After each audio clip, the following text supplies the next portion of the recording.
साहब हरिनानंद जी ने कहा मैं सीखूंगा और मैं इस चमत्कार को सीखकर और भी चीजें करूंगा। एक कौतूहल, एक जिज्ञासा उनके मन में पैदा हुई। समय के अंतराल में धीरे धीरे उन्होंने अनेक लोगों को अपना गुरु बनाया। एक तरफ पढ़ाई भी चल रही थी और एक तरफ अलौकिक दुनिया की खोज भी चल रही थी। शुरू में जब उनके पिताजी को पता चला कि मास्टर साहब जो आए हैं, मेरा बेटा उन्हीं से अब साधना सीख रहा है, तो उन्होंने उसको बैग बांधकर रवाना कर दिया और समझा कि बच्चा अब ठीक हो जाएगा। लेकिन साहब हरिनानंद जी ने, जो उनके मन में यह खोज पैदा हुई, इसके लिए, इस प्यास को बुझाने के लिए अनेक लोगों को अपना गुरु बनाया। उसमें से कोई कपालिक था, कोई अघोरी था, कोई शमशान में रहने वाला था, कोई कुल जागरण की बात करता था, कोई मंत्रों के जप से भाव प्रवेश करने की विधा बताता था, कोई उड्डयन योग बताता था। यानी जितनी भी तरह की चीजें होती हैं तंत्र मंत्र और यंत्र की, सभी तरह के गुरु के पास जाकर वो थक गए। और इस तरह आगे का उनका जीवन, 14 वर्ष का जीवन और बीता। 12 साल के तो थे ही जब शुरू किया था, आगे 14 वर्ष का जीवन इसी तरह बीता। इस बीच में सन 1972 में उनका विवाह आपके सोनभद्र से नजदीक एक जिला है, अब वो झारखंड में है, पहले बिहार में था, पलामू। पलामू जिले में एक जगह है मनातूगढ़। आज भी जो लोग जाते हैं पलामू, वो महुआर जगदीश्वरजीत सिंह को जानते हैं, जिनकी पुत्री नीलम आनंद, जिनका पूरा नाम राजमणि नीलम आनंद है। उनका विवाह साहब हरिनानंद जी से तय हुआ और 22 मई 1972 को साहब हरिनानंद जी दीदी नीलम आनंद परिणय सूत्र में बंध गए। उस समय साहब हरिनानंद जी लॉ कॉलेज पटना में, यानी कानून की पढ़ाई कर रहे थे। उसका 3रा वर्ष उनका चल रहा था। कानून की पढ़ाई कर रहे थे तो स्वभावतः संजोग भी ऐसा ही था कि कानून की पढ़ाई कर रहे हैं तो कॉलेज में रहेंगे। माँ नीलम आनंद कभी ससुराल कभी मायका रह रही है, आ रही है, जा रही है, और इस बीच में उनकी पढ़ाई भी चल रही है। आपने गौर किया है कि नहीं किया है पता नहीं, लेकिन एक अद्भुत बात है इनके जीवन में। आज तक के इतिहास से लेकर अभी तक का जीवन देख लीजिए।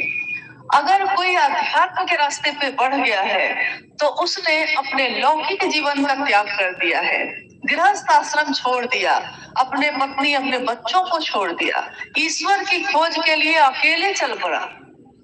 और अगर कोई लौकिक जीवन में है, यानी गृहस्थ जीवन से जुड़ा हुआ ज्यादा है उसका मन, तो फिर वो अध्यात्म के रास्ते पे नहीं चल सका। लेकिन साहब हरिनानंद जी, शिव के शिष्य साहब हरिनानंद जी का जीवन लौकिक और पारलौकिक जीवन का अद्भुत संतुलन, अद्भुत मेल है। एक ऐसा मेल जिसमें लौकिक जीवन को भी, उसके में भी चरमोत्कर्ष पे है, वो लौकिक जीवन को भी जी रहे हैं। लॉ करते करते 1974 में जब वो आरा, उस समय बक्सर और आरा एक ही था, आरा भोजपुर, आरा का एक शमशान भूमि है, गांगी शमशान। तो दिन में वो पटना में लॉ की पढ़ाई करते थे और शाम की ट्रेन पकड़कर आरा आते, रात में शमशान साधना करते, सुबह की ट्रेन पकड़कर फिर पटना और दिन में कानून की पढ़ाई।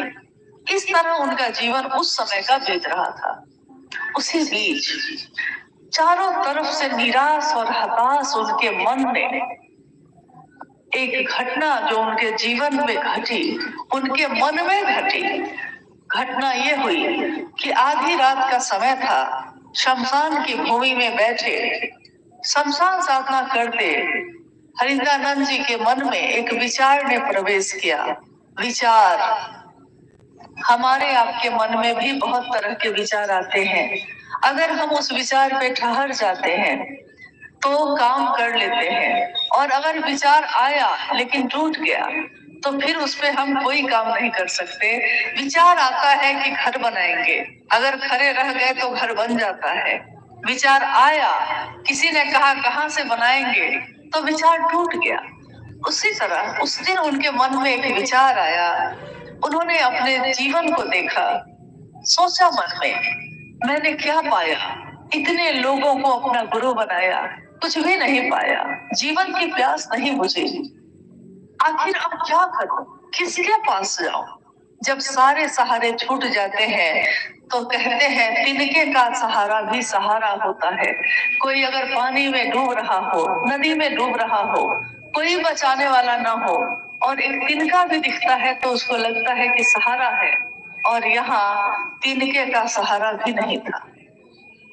उनके मन ने उस समय यही सोचा कि मैंने अपने घर में गुरु की वंदना सुनी है हमेशा अपने पिता से। उनके पिता काफी विद्वान आदमी थे, हिंदी, उर्दू, संस्कृत, अंग्रेजी, सब पे एक समान विद्वान और हर तरह के शास्त्रों के ज्ञाता भी थे।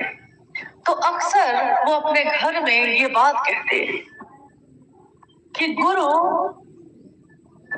की जो वंदना होती है उसमें हमारे शास्त्रों में ये सबसे सुंदर वंदना है, गुरुर ब्रह्मा गुरुर विष्णु गुरुर देवो महेश्वर गुरु साक्षात पर ब्रह्म तस्मै श्री गुरुवे नमः।